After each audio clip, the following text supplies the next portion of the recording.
Pessoal, por último agora a gente vai ver a dinâmica do movimento circular. Então, esse tipo de movimento a gente experimenta, por exemplo, quando a gente está realizando uma curva numa rodovia.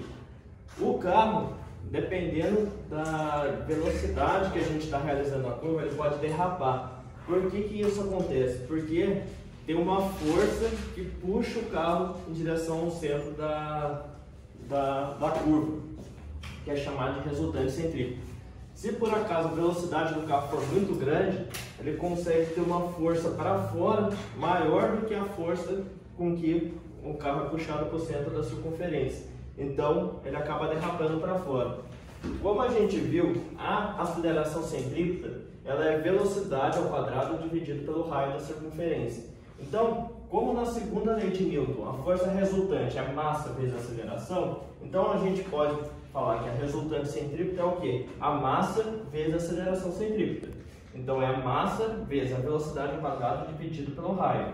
Ou, se a gente utilizar a velocidade em radianos, o ômega, né? Porque V é igual a ômega R. Se a gente substituir V por ômega R aqui, vai ficar ômega ao quadrado vezes R ao quadrado dividido pelo R. Vai ficar M vezes ômega ao quadrado vezes o R. Então, quando a gente já deve ter experimentado essa sensação. Quando o carro passa por uma lombada, o que acontece? A nossa normal fica menor do que o peso.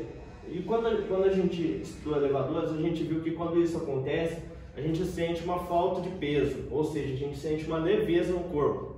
E quando a gente passa numa depressão, a gente sente que nossa bunda é pressionada no banco do carro, ou seja, a normal fica maior do que o peso, então a gente se sente mais pesado. Então, vamos agora para estudar o movimento numa curva plana. Então, numa curva plana, a resultante centrípeta, ou seja, a força que aponta para o centro da circunferência, é a força de atrito estático, ou seja, a força que não deixa o carro derrapar. Então, a força de atrito estático é a massa vezes a velocidade ao quadrado sobre R. Só que, como a gente viu, o atrito estático ele não tem um resultado certo, ele tem um resultado máximo, mas ele varia até chegar nesse resultado máximo. Então, se a gente utilizar como a força de atrito estático máximo, que é μ estático vezes a normal, a gente consegue achar a velocidade máxima com que a gente consegue realizar a curva sem o carro derrapar. Então, como a normal é igual ao peso, a gente pode substituir essa normal por massa vezes gravidade. Então, a gente vai ter que, como a força resultante centrípeta é m, a gente está calculando a velocidade máxima ao quadrado dividido por r, é igual ao μ do atrito estático, e a normal a gente substitui por massa vezes gravidade. A gente corta a massa dos dois lados, a gente passa esse R multiplicando, vai ficar μ vezes R vezes a gravidade, e como a velocidade está ao quadrado, a gente tira a raiz. Então a velocidade máxima com que a gente pode realizar uma curva é o coeficiente de atrito estático vezes o raio da circunferência vezes a gravidade, e a gente tira a raiz. Se a gente passar com uma velocidade maior que isso, o carro derrapa para fora da curva. Agora, aqui a gente tem uma curva sobrelevada. Tem competições de carro que a gente vê no automobilismo, que as curvas são todas elevadas assim. Isso daqui é bom porque, dependendo da velocidade com que a gente realiza a curva, a gente não precisa girar o volante. Porque, como o corpo está inclinado, a gente tem componentes. Aqui no caso, a gente decompõe a normal, e normal em Y e normal em X. A normal em Y é a normal cosseno do ângulo da inclinação, e a normal em X é a normal seno do ângulo da inclinação. Então, normal em Y, normal vezes o cosseno, que é igual ao peso. As duas estão na mesma direção, em sentidos opostos. A normal em X é a normal que aponta para o centro da circunferência. Como ela aponta para o centro, ela é a força resultante centrípeta, que é a normal seno de alfa é igual à força resultante centrípeta. Se a gente pegar e dividir a normal em X pela normal em Y, a gente vai ter normal seno de alfa dividido por normal cosseno de alfa. vai ser igual, como essa é a força resultante centrípeta e essa é o peso, vai ser igual a força resultante centrípeta dividido pelo peso. Como seno dividido pela cosseno é tangente, e a gente corta as normais, a gente vai ter tangente de alfa é igual a massa vezes velocidade ao quadrado dividido por R, isso daqui é a força resultante centrípeta, dividido por massa vezes gravidade, que é o peso. Então, a gente fazendo, cortando, simplificando e isolando a velocidade ao quadrado, a gente vai ter o que no final? O raio vezes a gravidade vezes a tangente de alfa. Então, a velocidade é igual a raio vezes a gravidade vezes tangente de alfa, raios quadrado. O que quer dizer? Se a gente passar exatamente com essa velocidade, a gente não precisa virar o volante para realizar a curva. Se a gente passar com uma velocidade menor do que essa, o carro vai ser atraído para o centro da curva. Então a gente tem que virar o volante para fora da curva. E se a gente passar com uma velocidade maior do que isso, o carro vai sair para fora da curva. Então a gente tem que virar o volante para dentro. E agora a gente vai ver o pêndulo.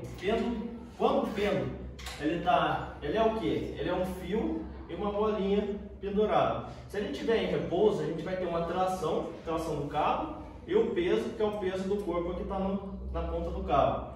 Se ele estiver em repouso, a tração vai ser igual ao peso, então a nossa força resultante vai ser zero. Agora, se ele estiver em movimento, a nossa força resultante centrípeta é o que? Tração menos o peso. Então, a tração vai ser maior do que o peso. Então, o que quer dizer? Quando o pêndulo está em movimento, nesse ponto mais baixo do movimento dele, a velocidade vai ser máxima. Então, a velocidade vai variar. Ela vem, o corpo vem, ele chega a zero aqui, aí a velocidade aumenta, chega na máxima, ele começa a diminuir, quando chega aqui está zero de novo. Então, o pêndulo fica subindo e descendo. Então, a velocidade varia ao longo do movimento. Então, ela é máxima nesse ponto. Então, a força resultante é tração menos o peso. Agora, nesse caso aqui do pêndulo cônico, é o que? Quando o pêndulo se move fazendo uma circunferência na horizontal. Aqui a gente vai ter componentes da tração. A gente vai ter a tração do cabo e a gente vai ter a tração em Y e a tração em X. A tração em Y vai ser igual ao peso e a tração em X a resultante centrípeta. Então, do mesmo caso que a gente fez aqui, a gente pode dividir uma pela outra e achar a velocidade do mesmo caso aqui é igual ao raio vezes a gravidade vezes a tangente alfa. E por último, o globo da morte, a gente consegue entender como que a moto consegue chegar no ponto mais alto do globo da morte sem cair. Então, dependendo da posição do corpo, a gente vai ter as componentes peso e normal. No ponto 1, a gente vai ter o peso para baixo e a normal apontando para o centro.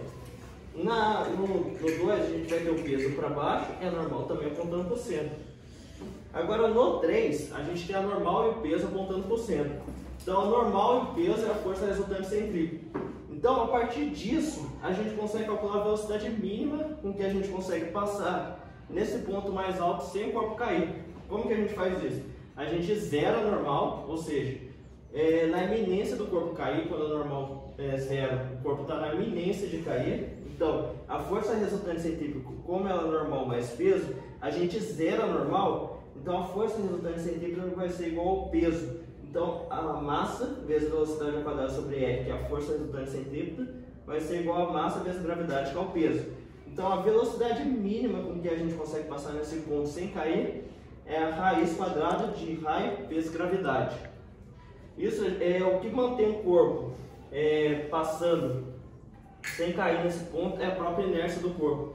A gente verifica isso se a gente encher um balde de água e fazer movimentos circulares na vertical. A gente vai ver que a água não vai cair dependendo da velocidade. Claro, se a velocidade for muito baixa, a água vai cair. Mas o que mantém a moto fazendo esse tipo de movimento é a inércia do corpo.